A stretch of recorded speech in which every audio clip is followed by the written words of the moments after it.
May natagpuang similya sa lahat ng biktima. Pero yung pangalawa, mukhang patay na bago. I-request na lang natin Oh. kay Chief na magpadala ng sample ng similya at dugo para sa isang DNA analysis sa States. Gastos lang yun.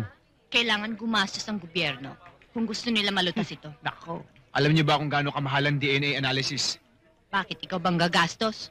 Iniisip ko yan eh. Kung ibabawas ko sa Malabong kaso pa yan. Mas maraming ibang kaso na dapat gastusan natin. Oh, oh. Akin na.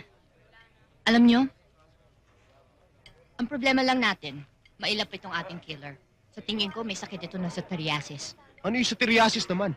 Hayok sa laman. Sa tingin ko, problema natin, tanimitis. Ano naman yun?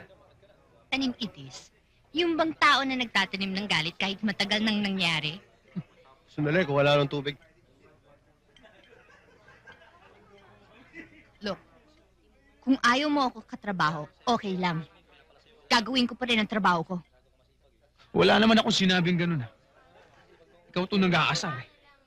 Ikaw to nagtanim ng galit sa nangyari sa atin. Masaya ka. Wala akong kinalaman sa sinasabi mo. Alam mo, maayos naman ako nakipagkalasan sa'yo dati. Maganda naman ang pinagsamahan din natin. Tsaka may dinedate ka na rin mong iba nun, di ba? Nahihibang ka talaga, no? Kung ano man ang namagitan sa ating dalawa noon, ay tapos na yon. Wala nang halaga sa akin yun.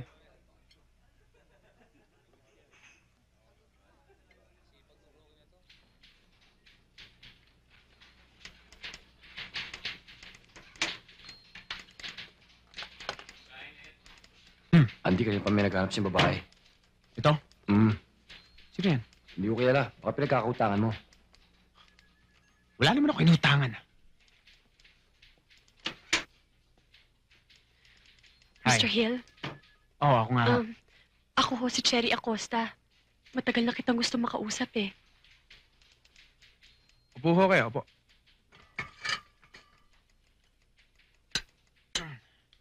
Ano atin? Hindi ko alam kung tama itong ginagawa ko. Pero, nilusubok kasi ako na isa lalaki kamakalawa ng gabi.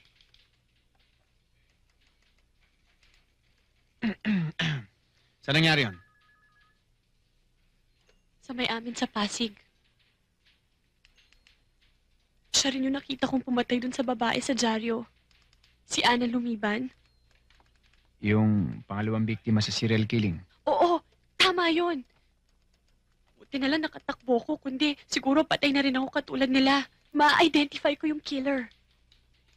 Bigyan niyo lang ako ng proteksyon. Kailangan makalipat ako ng tirahan. Kailangan mapalitan ko yung aking katauhan. Medyo may katabaan ho yung kanyang mga pisngi. Ganyan. Tama, ganyan na ganyan ho. Siya si Maria Felix. Kilala mo? Ahente ho yan ng mga gamit sa bahay. Dati rin ho ako sa sales. Andy, excuse us.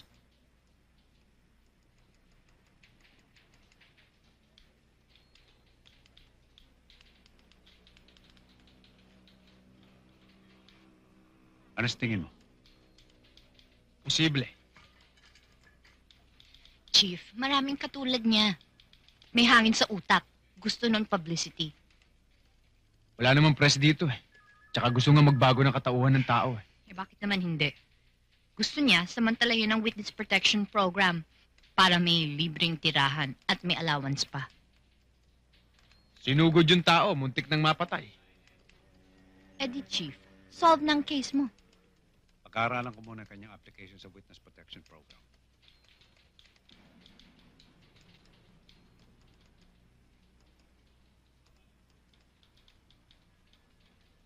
Sakit ang mata ko. Saan mo ba ako dadalhin? Eh di sa bahay mo. Wag na. Natatakot kasi ako mag-isa ron eh. May mga security na naka-assign dun sa bahay mo. Kailan pa? Kung gusto mo, pwede kita samahan doon. Di ba, Alina? Wag na. Para mo na lang yung kotse, bababa na lang ako rito.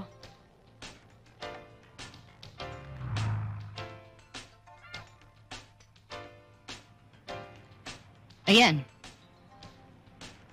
Baba na. Madilim dito. Sige ka.